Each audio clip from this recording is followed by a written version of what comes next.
Well, technology has leveled the playing fields for entrepreneurs, and there are a number of excellent tools to make running a small business easier. Let's take a look at how to take control of your business. We're still joined by Jessica Hubbard from Finweek, and we've got Megan Hudson, founder of MH Consulting, and Xolani Meva, Sanlam Business Partners Entrepreneur of the Year. Thanks so much for joining us.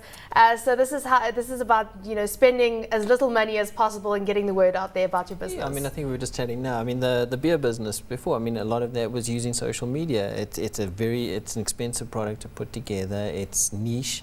It's got a very unique market to be able to reach. They don't have a lot of money. They've invested a lot in the facilities to get themselves up and running. So I think you do have to box clever around the tools that are out there. I think we can probably unpack some of the tools that are out there, but the fact of the matter is technology empowers entrepreneurs. The things that they get wrong, they get marketing wrong, they get sales wrong, and they essentially get their accounts wrong.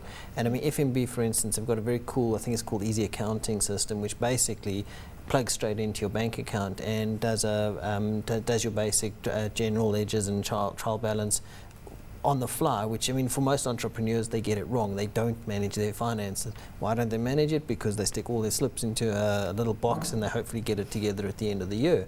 If they've got a tool like that, it takes a hell of a lot of time out of the process, and they're able to get real-time information on their business. And I think that we're all good at something in a business. Some of us are numbers guys, some of us are marketers, some just like to be on TV.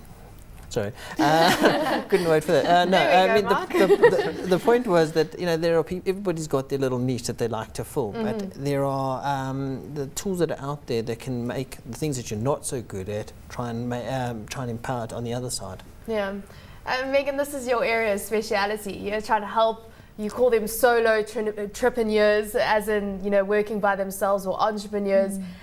Save money and basically spend no money on marketing. Tell us about some of these tools. Well, definitely online is the way to go. But I think you've got to be quite specific about what industry you're in. So for a manufacturing organization, it's a lot more difficult to market themselves using only the internet or only technology. Some of the things that I work with my clients on is 75% of all websites today are blogs, so either WordPress or blogger.com blogs. So there's more and more move away from spending marketers or entrepreneurs having to spend that money on creating a website for their business, for themselves, and being able to put something up there free of charge that they've got 100% control over, not having to pay fees again for any small updates on their websites. And I think that's quite a nice starting point. I think it's quite essential that a business has a web presence online. Because the first thing you do, you find out about a company, you find out about a person. Of course, you go to Google or any of the other research websites. What are your thoughts on this issue around having an online presence out there? I think it's critical for any business. I must say, if any business person were to give you their business card, but there's no web address, you wouldn't take them that seriously. After people have said something, whatever it is they want to say to you, you do want to go and see for yourself in their website, because that's where things like compliments to whatever they've done, you'd often pick them up. So I think the presence is important, but at this day and age, that's where you ought to be quite a regular on the web as an entrepreneur. As Mark has said, you don't know everything, but somebody once said to me, the reason why businesses fail is because of the entrepreneurs. If that wasn't true 10 years ago, it probably is true now, because there's a lot of self-help things for whatever it is that you want to assist yourself in. But do you think entrepreneurs and startups are taking advantage of the full range of online tools that are out there? There's email marketing, there's sort of SEOing, there's pay-per-click advertising. Are they aware of these options and are they using them?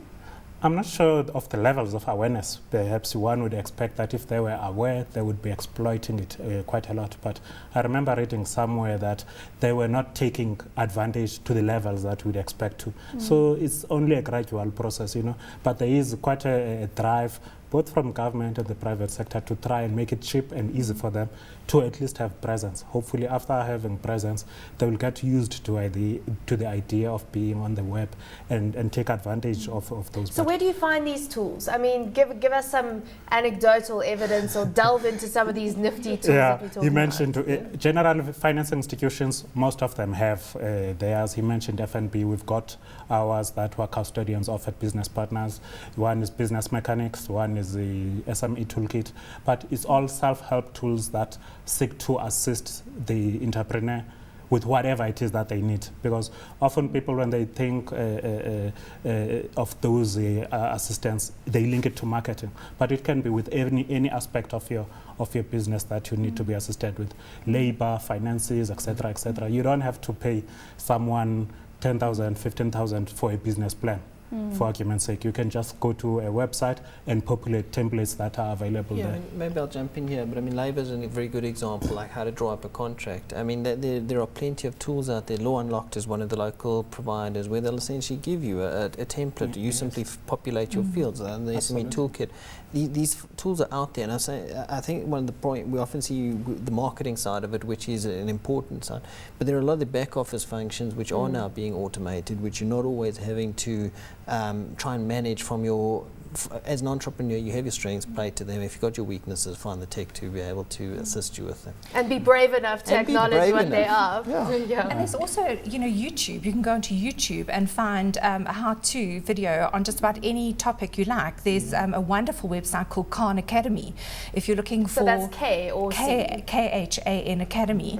That was developed by this chap. I think he started out teaching his nephews and nieces something, and it's just developed into this whole, if you want anything on science or finance or how to calculate dividends or anything like that, you can go to everything and everything.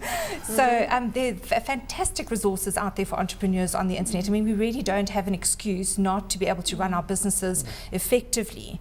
But the problem is time management, I think. It's you were asking earlier on about are entrepreneurs taking advantage of as many of the tools that are out there.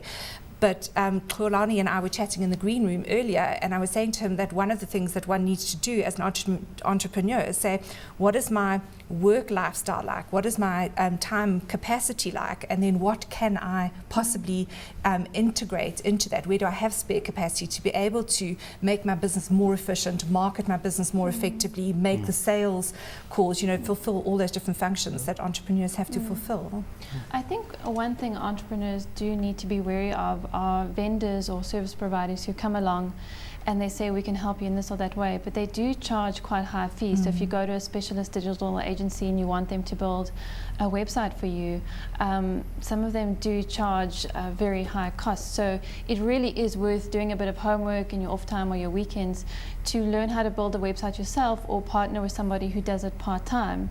I have a friend who owns a big music store, and he's just built his website just using somebody who does it in his spare time, and it's cut down enormously on costs. So do your research and don't be duped, I would say, by big service providers who look fancy and can really charge an arm and a leg. I mean, you've got tools like Wix, you've got tools like Yola. I mean, these things are already made. You don't need a designer. You can basically put this website together. It costs you nothing to host, costs you nothing to design, and it can be up and running in your own address in literally half an hour. I mean, also